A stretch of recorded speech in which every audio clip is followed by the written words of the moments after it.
Dinajpur board 2017 এটা বলছে একটি তড়িৎবাহী তারকুণ্ডলী যার ব্যাসার্ধ 15 সেন্টিমিটার এবং এই বৃত্তাকার কুণ্ডলীর কেন্দ্রে যে চৌম্বক ক্ষেত্রের মান সেটা হচ্ছে 300 মাইক্রোটেসলা। গ নম্বরে বলছে উদ্দীপকের বৃত্তাকার কুণ্ডলীর 62 পাকের জন্য তড়িৎ প্রবাহ নির্ণয় করো।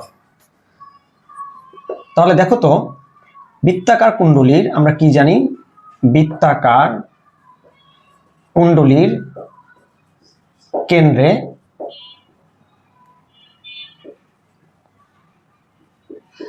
চৌম্বক ক্ষেত্রের যে মান, এটা সূত্রটা কি, B equal to mu naught N I by কত 2r।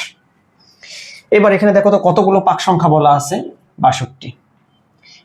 কেন্দ্রে চৌম্বক ক্ষেত্রের মান কত দেওয়া আছে, 300 মাইক্রোটেসলা, 300 into 10 to the power -6 Tesla. তড়িৎ প্রবাহ, তাহলে আমাদেরকে এই 62 পাকের জন্য তড়িৎ প্রবাহ বের করতে বলছে। ব্যাসার্ধ কত দেওয়া আছে, 15 সেন্টিমিটার, তাহলে 0.15 মিটার। তাহলে এবার ভ্যালুগুলা বসাও, 4 pi into 10 to the power -7, 62 I আমরা ক্যালকুলেট করব 2, আর এর মান হচ্ছে কত, 0.15। আর চৌম্বক ক্ষেত্রের মান জানো কত, 300 ইন্টু 10 টু দি পাওয়ার 6।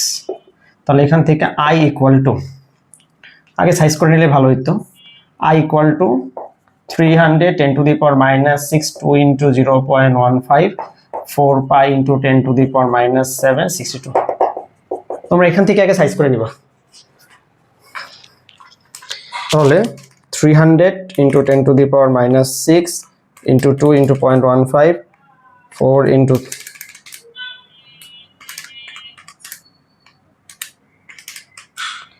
তাহলে 1.155 অ্যাম্পিয়ার। তাহলে বৃত্তাকার কুণ্ডলীর 62 পাকের জন্য তড়িৎ প্রবাহ হচ্ছে 1.155 অ্যাম্পিয়ার। এই ছিল হচ্ছে তোমার গ নাম্বার প্রশ্নের উত্তর। এবার দেখো ঘ নাম্বারে কি বলছে। ঘ নাম্বারে বলছে তার কুণ্ডলীটি থেকে পরিধির সমান অংশ নিয়ে সোজা করে লম্বা তারটি থেকে বৃত্তাকার কুণ্ডলীর ব্যাসার্ধের সমান দূরত্বে চৌম্বক ফ্লাক্স ঘনত্বের কি পরিবর্তন হবে। একটা বিষয় মনে রাখবা, চৌম্বক ফ্লাক্স ঘনত্ব এই জিনিসটা মানে ফাই বাই এ, এইটা মানে কিন্তু আসলে কি বলতো, বি মানে চৌম্বক ক্ষেত্র। তাহলে চৌম্বক ফ্লাক্স ঘনত্বের কি পরিবর্তন হবে, এর মানে কি বলেছে, চৌম্বক ক্ষেত্রের মানের আসলে কি পরিবর্তন হবে। তাহলে প্রথম বলছে কি, এই যে কুণ্ডলীটা, এই কুণ্ডলীর থেকে পরিধির সমান অংশ নিয়ে একটা সোজা লম্বা তার বানাবা। তাহলে এটার পরিধি কত, আসো তাহলে বৃত্তাকার কুণ্ডলীর পরিধি ইকুয়াল টু 2 পাই আর, তাহলে 2 ইন্টু 3.1416, 0.15।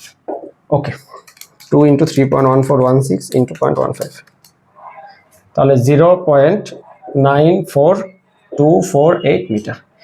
এবার আমরা কি করব, এই বৃত্তাকার কুণ্ডলীর এই পরিধির সমান অংশ আমরা কি করব, নিব, নিয়ে কি সোজা করে তার বানাবো। ধরো এই যে নিছি, তাহলে এইটার দৈর্ঘ্য মানে পরিধির সমান 0.94248, তাহলে মিলাও তার কুণ্ডলী থেকে পরিধির সমান অংশ নিয়ে সোজা করে, তাহলে পরিধির সমান অংশ নিয়ে কি করছি, সোজা করছি।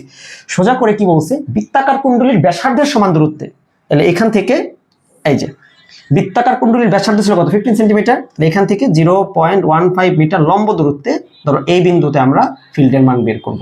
তাহলে সেটা কি হবে, B equal to mu naught I by 2 pi R, তাহলে এটা আর এর মান।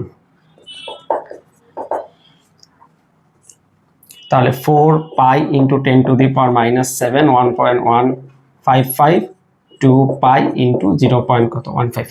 তোমরা অনেকেই সূত্র লিখেছো B equal to mu naught I by 2 pi a, মানে কি লম্ব দূরত্ব। এখানে আরো যা আসলে আলটিমেটলি এটা কি এও বলতে পারো, আসলে কোনো প্রবলেম নেই। তাহলে দেখো কত আসে, 4 into 10 to the power -7, 1.155, 2 into 0.15। তাহলে B equal to 1.54 into 10 to the power -6 tesla, বা এটাতে একটু মাইক্রো টেসলাতে লিখলে এত।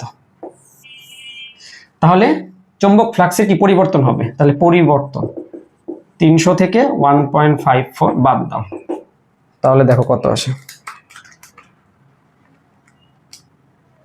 তাহলে 298.46 মাইক্রোটেসলা। তাহলে এই পরিমাণ চুম্বক ফ্লাক্সের কি ঘটবে, পরিবর্তন ঘটবে। এই ছিল তোমার দিনাজপুর বোর্ড 2017। ধন্যবাদ।